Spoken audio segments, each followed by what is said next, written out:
오늘 말씀 제목은 마음이 다치면 모든 것이 다칩니다라는 제목 가지고 말씀 대언합니다. 교회 근처에 갈비탕 집이 있습니다. 식당을 연 지 약 한 2년 정도가 된 것 같습니다. 식당을 오픈하고 손님이 많지 않아서 내심 주인분께서 많이 고민도 하시고 걱정도 하고 그랬습니다. 그래서 주인분께서 오는 손님마다 매우 친절하게 대했고요. 또 종종 이렇게 건축을 하면서 교회 건축하면서 방문했는데요. 종종 주인분을 만날 때마다 매우 친절하게 저희를 맞이해 주셨습니다. 2년이 지난 다음에 어제 저녁 우리 영상을 또 다시 한번 점검하고 여러 가지 방송 시스템을 점검하면서 잠깐 스태프들과 같이 식사를 좀 늦은 시간이었지만 방문했습니다.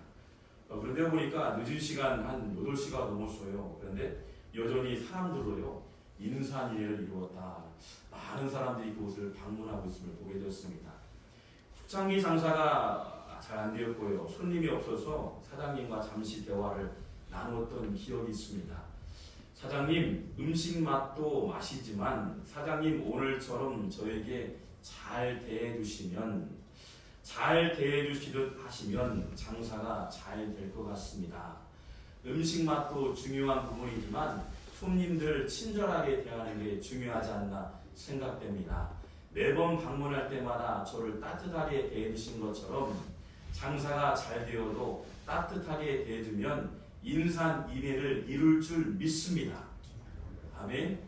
그분이 교회를 다니든 안 다니든 제가 전도를 했어요. 그런데 지금 보니까 많은 사람들이 그 가게를 다니고 있음을 보게 됩니다. 장사가 참 잘 되는 것 같습니다.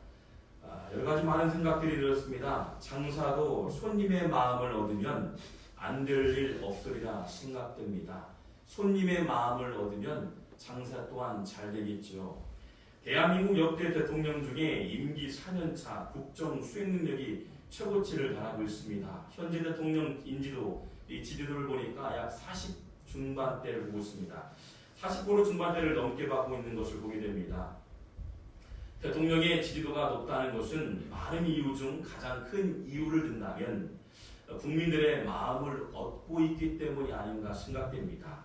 여러 가지 부정적으로 보는 분도 있겠지만 국민들을 위해서 눈높이를 맞추고 국정을 수행하고 원활한 정책과 방안을 제시하는 것, 현실 정치의 가장 중요한 부분이 아닌가 생각됩니다. 대통령도 국민들을 위해서 주어진 임무를 철저히 할 때 많은 국민들의 지지를 받는 게 당연하겠지요. 그러나 국민들의 눈높이를 맞추지 않을 때는 지지 또한 마찬가지로 다침을 보게 됩니다. 대통령도 마음을 얻으면 당연히 지지도가 높아지는 것 분명한 사실입니다. 오늘 성경에 보니까 누군가의 마음을 얻기 위해서 열심히 노력하고 열심히 일한 사람이 등장합니다. 주어진 삶의 터전에서 열심을 내냈던 두 사람이 오늘 소개되고 있음을 보게 됩니다. 아담과 하와의 자녀였습니다. 가인과 아벨이 소개되고 있습니다. 창세기 4장 2절 말씀 보니 그가 또 가인의 아우 아벨을 낳았는데 아벨은 양치는 자였고 가인은 농사하는 자였다. 둘 다 똑같이 전문직으로서요. 한 사람은 농업에 종사하는 사람, 한 사람은 축산에 종사하는 지극히 평범한 사람이 등장합니다. 때가 되어서 일터에서 얻은 소산을 가지고 똑같이 하나님께 제사를 드렸습니다. 열심을 다했으니 하나님 영광 받아달라고 기쁨으로 제사를 드렸습니다. 그런데 창세기 4장 3절 4절 말씀 보니 세월이 지난 후에 가인은 땅의 소산으로 제물을 삼아 여호와께 드렸고 아벨은 자기도 양의 첫 새끼와 그 기름으로 드렸더니 여호와께서 아벨과 그 제물은 받으셨으나라고 소개하고 있습니다. 그런데 결과는 똑같이 드리긴 드렸는데 가인의 제사는 받지 않으시고요. 오히려 아벨의 제사는 받으셨다라고 기록하고 있습니다. 성경은 정확하게 1.1획도 오점이 없이 가인의 제물도 드렸지만 가인의 제물은 받지 아니하시고 아벨의 제물만 받으셨다라고 소개하고 있습니다. 여러분 무엇이 차이일까요? 하나님 차별하시는 분이실까요? 하나님 어떤 사람의 제물은 받으시고 어떤 제물은 받지 않는 하나님이실까요? 그렇지 않습니다. 모두 다 받으시는 하나님이시죠. 누군가에게는 차별하고 누군가에게는 선대하는 분이 아니십니다. 그런데 오늘 성경에 중요하게 성경의 원리가 있습니다. 어떤 재물은 받으시고 받지 않은 재물과 받으시는 재물이 구별되어 있다. 우리가 예물을 드리죠. 보통 현대사회 가운데는 헌금을 드린다 하지만 헌금뿐만 아니라 우리의 삶을 드리고 우리가 예배자의 삶을 드리는데 어떤 예물은 받으시고 어떤 예물은 받지 않았다. 오늘 성경의 신앙의 원리, LBC의 원리가 있습니다. ABC의 원리가 있습니다. 우리 한번 같이 볼까요? ABC의 원리. 아멘. 여러분 중요합니다. 신앙의 원리가요. ABC의 원리가 있는데 A는 뭐냐면 액시던트, 사건은 다 있습니다. 누구나 사건은 다 있죠. B는 believe, 믿음. faith라는 단어가 동시에 같이 쓰입니다. believe와 faith. 그런데 제가 한번 B라는 단어를 썼습니다. 이 consequence는 결과를 의미합니다. 그러니까 신앙에는 ABC의 원리가 있다. 여러분 ABC의 신앙의 원리를 여러분 기억하세요. 이 원리를 알게 되면 성경이 쉽게 보이고 또한 하나님께서 어떤 재물을 받으시는가 또한 어떤 재물을 받지 않는가. A는 사건은 똑같이 존재한다. 오늘 출발점을 보니까 여러분 사건은 똑같이 재물을 드렸다. 열심히 일하고 수고하여 얻은 재물을 드렸다라고 소개하고 있습니다. 남보다 열심을 다해서 살아간 두 사람의 재물, 그런데 분명하게 결과는 달랐다. 재물의 출발점은 똑같이 출발했는데 컨시퀀스 결과는 달랐다라고 소개하고 있습니다. 그렇다면 가인과 아벨 무엇이 차일까요? 무엇이 달라서 어떤 재물은 받으시고 어떤 재물은 연락하지 않았을까? 중요한 것은 믿음의 차이입니다. 중간에 있는 믿음의 차이다. A라는 사건 그리고 결과가 있지만 중간에 believe가 차이가 있었다. 가인은 재물을 드리긴 드렸는데 소산의 것을 드렸고요. 아벨은 재물을 드리긴 드렸는데 가장 먼저 첫 수확한 양의 첫 새끼를 구별하여 드렸다. 그 위에 자신의 삶을 드렸다. 소개하고 있습니다. 재물을 올려드립니다. 하나님 기뻐 받으시겠죠. 그런데 오늘 성경에서는 분명히 연락하시는 재물을 받으시는 조건 가운데는 재물뿐만 아니라 자기도 드렸다라고 소개하고 있어요. 자기 삶을 드린 거예요. 인격을 드린 거예요. 하나님께 예물을 드리긴 드렸는데 우리의 주머니에 우리의 손길에 하나님의 예물을 드리긴 드렸는데 첫 새끼를 구별하여 드렸고 더 나아가서 그 위에 우리의 삶과 인격을 드렸다라고 소개한 줄 믿습니다. 여러분 중요합니다. 우리 한번 창세기 볼까요? 4장 4절 말씀 보니 그래서 여호와께서 아벨과 그의 재물은 받으셨으나라고 소개하고 있습니다. 여러분 아벨이 드린 재물은 받으셨다, 연락받다라고 소개하고 있습니다. 연락이라는 단어가 히브리어의 사하라는 단어입니다. 재물을 받으셨다, 사와라는 거예요. 사와. 이 사와는요 주목하다, 관철하다. 아벨의 태도를 주목하고 관철했다는 거예요. 재물만이 아닌 동그랗게 재물만이 아닌 재물 위에 삶과 인격을 더하는 그 마음과 자세를 관철했다. 하나님 우리를 주목하시는 줄 믿습니다. 그래서 여러분 그냥 쉽게 드리는 예물이 아니에요. 예배도 마찬가지예요. 우리가 헌금 드리는 일, 예배에 1시간 온전히 드리는 일, 주일을 성수하는 일, 그냥 대충 드리면 절대 연락이 되잖아요. 여러분의 가정 문제, 직장 문제 마찬가지로 혹시 막힌 문제 있습니까? 다시 한번 예배부터 점검해 보세요. 오늘 신앙의 원리 가운데 사건은 똑같아요. 누구에게나 사건은 똑같습니다. 그러나 결과가 다릅니다. 어떤 예물은 어떤 제사는 받으셨지만 받지 않은 제사가 있었는데 그 중간에 believe, 바로 믿음의 차이였다. 이 믿음의 차이 가운데는 예물 위에 자신의 삶과 인격, 가장 중요한 마음을 주목했다라고 소개하고 있어요. 여러분 아벨을 보았는데 무엇을 보셨을까? 오늘 보니까 지난 과거를 보신 거예요. 아벨의 태도를 보니까 지난 과거부터 그의 근성을 보니까 그의 근성이요 지난 과거도 예물 드리는 이 시점도 다음날에도 한결같은 마음이었다라고 소개하고 있는 거예요. 성경은 히브리 원문을 보니까 구체적으로 말합니다. 샤하 주목했는데 지난 과거부터 철저하게 정결된 마음으로 하나님께 온전한 마음으로 우리의 삶의 현장에서 온전히 드렸다라고 소개하고 있어요. 이 순간만 기회를 노린 게 아니라 하나님 연락되길 원합니다. 은혜가 있길 원합니다. 풍성해지길 원합니다. 이런 제목 이전에부터 하나님은 우리의 삶을 보고 계시는 줄 믿습니다. 바로 마음이 달랐다는 거예요. 제물을 드리는 마음이 달랐습니다. 제물을 드리고 이후의 삶도 달랐습니다. 그의 삶 자체가 지극히 달랐다라고 소개하고 있어요. 가인의 어떤 모습을 보셨을까? 구체적으로 보니까요. 가인의 제물은 왜 받지 않았을까? 우리 한번 점검할까요? 가인의 모습을 보니까 부족함이 없는 제물이었습니다. 열심히 일한 제물을 드렸는데 얼마나 정성을 다했어요. 땀 흘려 수고했죠. 가을에 수확을 얻어서 하나님께 영광 돌리는 것 얼마나 열심을 다했겠어요. 누구 열심히 없는 사람 어디 있겠습니까? 가정에서 직장에서 비즈니스 하면서 열심을 다 냅니다. 열심히 없는 사람 없습니다. 그런데 오늘 보니까 가인의 제물은 받지 않았다고 단호하게 말씀하고 있다는 거예요. 여러분 가인의 모습을 보니까 결과를 보니까 제물을 받지 않던 가인의 태도를 보니까 분노가 있었다. 분함이 있었다. 하나님께서는 가인도 보셨고 아벨도 보셨고 아벨뿐만 아니라 가인의 지난 과거도 보셨고 현재도 보셨고 결과도 미리 보셨다는 거예요. 그런데 결과에 의해서 마음의 태도가 바뀐 것 아니었어요.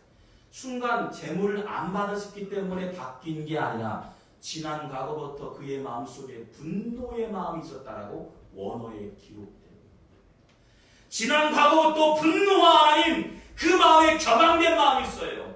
언어가 달랐습니다. 분노의 마음이 있었어요. 사람 대할 때마다 농사 질 때마다 불평이 있었습니다. 불만이 있습니다. 부정적인 생각과 가치관으로 농사를 지은들 결과를 받지 않는다는 하나님의 원리가 담겨져 있는 거예요. 그게 바로 믿음의 차이예요. 이 믿음의 차이가 하늘문이 닫히느냐 열리느냐 차이예요. 자녀의 문제, 재정의 문제, 막힌 문제가 있다면 철저하게 다시 한번 점검했으면 좋겠어요. 하나님, 지난 과거부터 내가 정리되지 않은 것 있다면 정리케 하여 주옵소서. 분노의 마음이 사라지게 하시고 하나님 성결함이 우리 안에 임하여 주옵소서. 할렐루야. 여러분 태도가 바뀌어지길 주님의 이름으로 축원합니다. 관점이 달라지고 태도가 바뀌어지고 생각이 바뀌어지면 결과가 달라져요. 그러나 처음부터 그 전부터 관점도 부정적이고 하나님 나태해지고 분내하는 마음 가지고 예물을 드린 듯 하늘문이 닫혀진다는 원리를 보여주고 있습니다. 출애굽기 35장 5절 말씀 보면 이 원리가 나와 있습니다. 우리 한번 같이 읽어볼까요? 시작. 너희의 소유 중에서 너희는 여호와께 드릴 것을 택하되 마음에 원하는 자는 누구든지 그것을 가져다가 여호와께 드릴지니.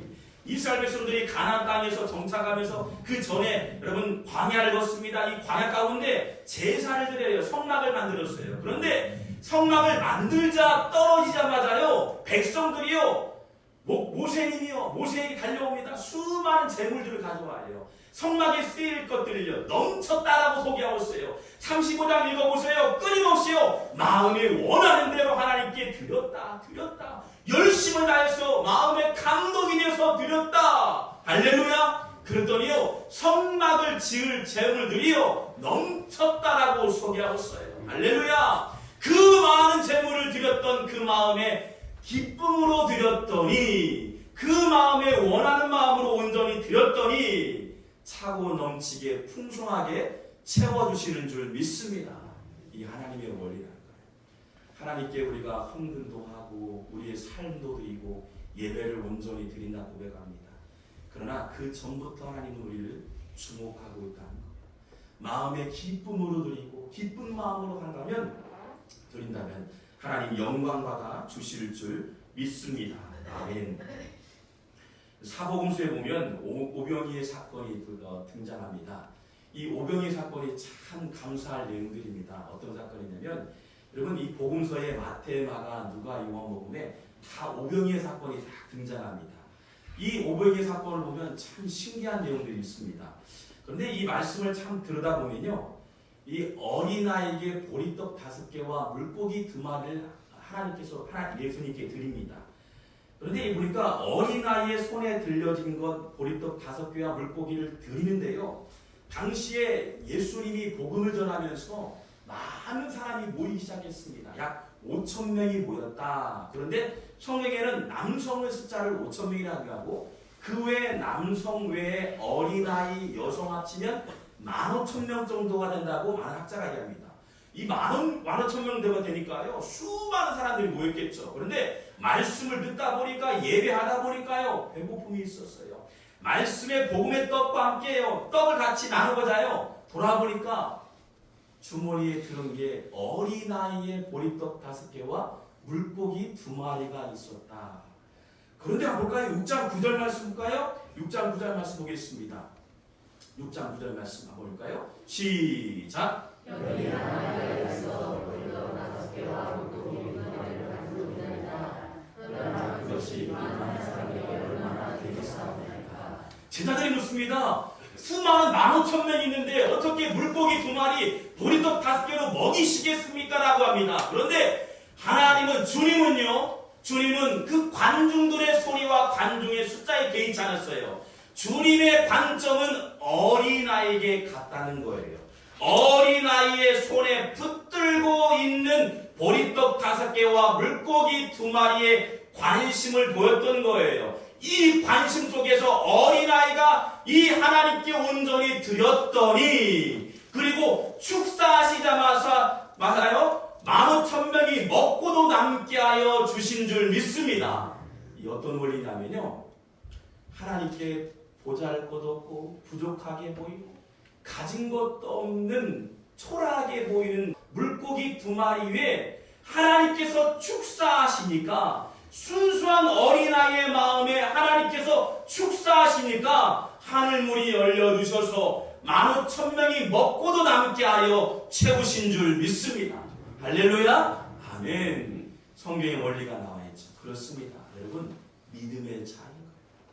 제자들은 걱정했지만 어린아이의 순수함으로 올려드린 예물 위에 주님께서 축사하시니 채우고도 넘치는 역사를 보여주신 줄 믿습니다. 아멘. 여러분, 아벨의 제물을 받으신 분명한 이유가 바로 첫 새끼인 양을 드렸다라고 소개했어요. 또한 자신의 삶을 드렸다라고 소개하고 있습니다. 그런데 문제는 가인의 가장 큰 문제, 가인을 보니까요, 이 제물을 연락하지 않았다는데요, 다음에 보니까, 다음에 정성을 다하면 되겠죠. 가인이요, 정성을 다음에 열심히 하면 되겠죠. 그런데 기회조차 잃게 되는 사건이 발생합니다. 그의 마음의 태도에 분노가 표출됩니다. 분노가 표출되고요, 이 분노가 표출됐다는 것은 지난 과거에 영적인 장애가 있었어요. 그러니까 하나님과의 교제가 단절된 상태에서 제물을 드리다 보니까 문제가 발생합니다. 여러분, 내 생각이 반영되지 않는 것, 내 생각이 관철되지 않았다고 하니까요, 마음에 분노가 일어났습니다. 우리가 교회를 하다 보면, 또 가정일을 하다거나 또한 비즈니스 하다 보면 내 생각이 관철이 안 되면 바로 표출되는 게 분노라는 거예요. 이것이 가장 문제입니다. 문제. 바로 기회를 잃을 수 있는 바로 우리의 마음의 태도이다. 여러분 보니까 분노했다라고 나와 있습니다. 분노했다. 이 분노했다는 것은 우리 마음을 격동시켰다. 지난 과거에도 현재에도 앞으로도 분노했기 때문에 하나님은 하늘문이 닫혀주셔서 연락하지 않으셨다. 여러분, 믿음의 부드러운 사람 되시길 주님의 이름으로 축원합니다. 우리 한번 옆에 분과 부드러운 사람 되세요. 시작. 아멘. 사람의 관계도 마찬가지예요. 지금 혹시 관계가 불편하더라도 부드러워야 돼요. 사람의 관계가 닫히면 계속적으로 닫힙니다. 그래서요, 관계가 좋기 위해서는 내 마음의 분노를 제거해야 돼요. 분노하지 않고, 열내지 않고, 성내지 않는 게 중요하다. 뭐 가정도 마찬가지요. 남편과 아내의 관계도 마찬가지입니다. 막 싸납게 막 잡들이나 바가지를 긋고 그럴 수 없어요. 여러분 부드러운 사람이에요. 제가 볼 때는 아벨은요 부드러운 남성이었다. 근데 가인은 보니까요 성대기만 합니다. 집안 들어가자마자 가기 전부터 막 화를 내고 분개하고 막 성화가 많은 사람이 있어요. 우리 한번 옆에 분 인사할게요. 여봉 같이 볼까요? 시작. 어떤 분이 그럽니다. 주여 합니다. 여러분 부드러운 사람이야. 여러분 보니까 분냈다. 이 분냄이요 가장 혈육했던 동생까지 죽이게 됩니다. 요즘 미디어나 뉴스를 보면 수많은 사건 소식들이 납니다. 어디서 나와요? 그냥 내가 살인하려고 죽이려고 아니에요. 그 전부터 보면 분노하는 마음, 비교의식을 통해서 성되는 마음 가운데 일어나는 거예요. 그 시초가 거기에요. 이게 누구의 마음이에요? 하나님의 마음이 아니라는 거예요. 사단이 드는 마음이에요. 사단이 드는 마음은 하늘문을 닫히게 한다는 거예요. 그러나 성령의 마음, 어린아이의 마음, 순수한 마음, 구별된 삶을 드리는 마음, 인격을 드리며 하나님께 온전히 드리는 지난 과거부터 현재 앞으로도 온전히 드리는 마음, 그 마음이 하늘문을 열게 되는 역사가 되는 줄 믿습니다. 다시 한번 인사할 때요. 여봉 같이 한번 다시 인사하겠습니다. 시작. 네, 여봉. 여러분 부드러운 사람 되시길 주님의 이름으로 축원합니다. 마태복음 5장 8절 말씀이 이렇게 나와 있습니다. 이게 한번 중요합니다. 같이 한번 읽어보겠습니다. 시작. 마음이 청결한 자는 복이 있나니 그들이 하나님을 볼 것이며. 하나님 볼 수 있는 유일한 방법은 정결해야 한다는 거예요. 사건은 누구나 출발이 똑같습니다. 하나님을 보길 원해요. 좋아요. 그런데 결과적으로 보느냐 안 보느냐의 차이는 바로 믿음의 차이, 빌리브의 차이예요. 마음의 믿음의 차이라는 거예요. 마음이 청결한 자, sanctification, 성결한 자만이 하나님을 볼 수 있다. 여러분은 하나님의 나라를 향해서 오늘도 살아가신 여러분, 날마다 성결하시길 주님의 이름으로 축원합니다. 지난 과거도 그렇고 현재도 그렇고 앞으로도 하나님 우리를 보고 계시는데 하나님 분노가 아닌 날마다 부드러운 마음 가지고 생활하신다면 하늘문이 활짝 열리고 우리의 기도 제목, 모든 제목이 응답의 길로 인도할 줄 믿습니다. 맥스 루케이도의 예수님처럼이라는 책이 있습니다. 예수님처럼. 하나님은 당신을 사랑하십니다. 하나님은 여러분들을 사랑하십니다. 그러나 있는 모습 그대로 사랑하지 않습니다. 하나님은 모두를 사랑하십니다. 그러나 있는 모습 그대로 사랑하지 않습니다. 하나님은 열심을 다하기를 원하시고 지난 과거부터 오늘도 내일도 하나님 구별된 삶을 살아가는 성도를 사랑하시는 줄 믿습니다. 기도하겠습니다.